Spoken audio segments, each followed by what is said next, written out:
FIFA ലോകകപ്പിലെ നിർണായക മത്സരത്തിൽ ബ്രസീൽ ഹെയ്ത്തിയെ നേരിടുകയാണ്.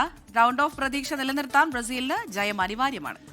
സ്പോർട്സ് ഡെസ്കിൽ നിന്ന് അനിൽ വാസുദേവും, ഒപ്പം കൊച്ചിയിൽ നിന്ന് ആൻമേരിയ സണ്ണിയും, തിരുവനന്തപുരത്ത് നിന്ന് അജ്മൽ ദിറാറും, കോഴിക്കോട് നിന്ന് വർഷ ഗിരീഷ് ചേരും. ആദ്യം അനിൽ വാസുദേവിലേക്ക് പോവുകയാണ്. അനിൽ, മത്സരത്തിന്റെ ഒരു 11ാം മിനിറ്റിൽ ഒരു ഗോൾ ചാൻസ് ക്രിയേറ്റ് ചെയ്യുന്നു, പക്ഷേ അവിടെ അടിച്ച ഗോൾ ഓഫ് സൈഡ് വിളിക്കുന്നു.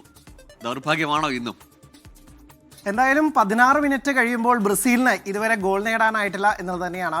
തുടക്കത്തിൽ സൂചിപ്പിച്ച പോലെ തന്നെ ബ്രസീലിനെ സംബന്ധിച്ചിടത്തോളം ഒരു ജീവൻ മരണ പോരാട്ടം എന്ന് വേണമെങ്കിൽ ഈ മത്സരത്തെ വിശേഷിപ്പിക്കാം. അതിന് കാരണം അവരുടെ ആദ്യ മത്സരത്തിൽ മൊറോക്കോയ്ക്കെതിരെ ഇറങ്ങിയ സമനിലയാണ്, 1-1 സമനിലയാണ്. ഒരു മത്സരം കൂടി ഈ ഗ്രൂപ്പിൽ ബാക്കിയുണ്ടെങ്കിൽ പോലും ഈ മത്സരത്തിൽ വലിയ മാർജിനിൽ ജയിക്കേണ്ടത് ബ്രസീലിന് ഗ്രൂപ്പ് ചാമ്പ്യന്മാരൊക്കെ ആയി തന്നെ മുന്നേറുന്നതിൽ അതിനിർണായകമാണ് എന്ന് പറയേണ്ടിയിരിക്കുന്നു. ഗോകുൽ സൂചിപ്പിച്ച പോലെ തന്നെ തുടക്കത്തിൽ തന്നെ ഒരു അവസരം കിട്ടിയതാണ്, ഗോളാക്കിയതാണ്. പക്ഷേ അത് ഓഫ് സൈഡ് ട്രാപ്പിൽ കുടുങ്ങുന്ന കാഴ്ചയാണ് നമ്മൾ കണ്ടത്.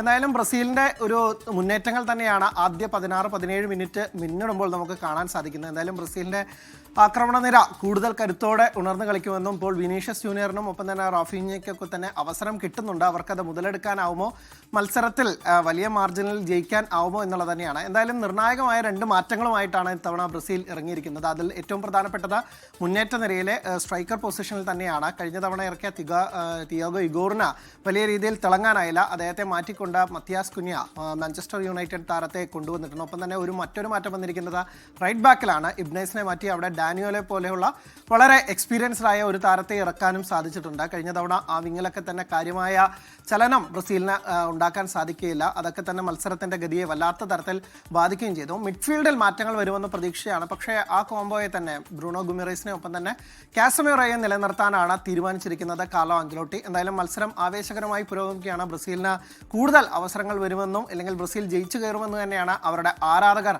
പ്രതീക്ഷിക്കുന്നത്. കാരണം ജയിച്ചില്ലെങ്കിൽ ബ്രസീലിനെ സംബന്ധിച്ചിടത്തോളം ഇനിയുള്ള പാതകൾ കൂടുതൽ സങ്കീർണമാവും. മികച്ച 3ാം സ്ഥാനക്കാർക്ക് പോലും ഇത്തവണത്തെ ഫോർമാറ്റിൽ റൗണ്ട് ഓഫ് 32ലേക്ക് മുന്നേറാൻ സാധിക്കുമെങ്കിൽ പോലും ആ 3ാം സ്ഥാനത്തേക്കൊക്കെ ചെന്നുപെടുക എന്ന് പറയുന്നത് 5 തവണ ലോക ചാമ്പ്യന്മാരായിട്ടുള്ള ബ്രസീലിനെ സംബന്ധിച്ചിടത്തോളം അങ്ങേയറ്റത്തെ നാണക്കേടാണ്. കാരണം ഇന്നത്തെ മത്സരത്തിൽ മൊറോക്കോയ്ക്കെതിരായ മത്സരത്തിൽ സ്കോട്ട്ലൻഡ് കഷ്ടിച്ച ഒരു ഗോളിന് മാത്രമാണ് തോറ്റത്. ഇക്കളിയെങ്കിൽ ബ്രസീലിന് ഈ തരത്തിലുള്ള കളിയാണെങ്കിൽ സ്കോട്ട്ലൻഡിനെതിരെയും ചിലപ്പോൾ വലിയ വെല്ലുവിളി നേരിടേണ്ടി വരും. ഈ ഗ്രൂപ്പിൽ താരതമ്യേന ഏറ്റവും ദുർബലർ എന്ന് പറയുന്നത് ഹെയ്ത്തിയാണ്. അപ്പോൾ അവർക്കെതിരെ വലിയൊരു ഗോൾ വർഷത്തോടു കൂടി തന്നെ ബ്രസീലിനെ ജയിച്ചു കയറേണ്ടതുണ്ട്. ഗോകുൽ, അമൃത. തീർച്ചയായും വലിയ ഒരു മാർജിനിൽ ജയമാണ് ആരാധകർ പ്രതീക്ഷിക്കുന്നത്. ബ്രസീൽ ടീമിന് അത് അനിവാര്യവുമാണ്.